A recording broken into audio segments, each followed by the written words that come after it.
गाडी आली बघा, पायथ्यावर लक्ष द्या समोर. सुंदर गाडी पळते इकडे, सुंदर आणि महबूबची गाडी आहे, अतिशय सुंदर.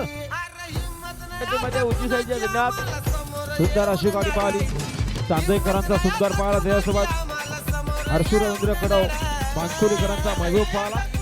इंदोरच्या गोलाचे मानकरी आपलं हार्दिक अभिनंदन.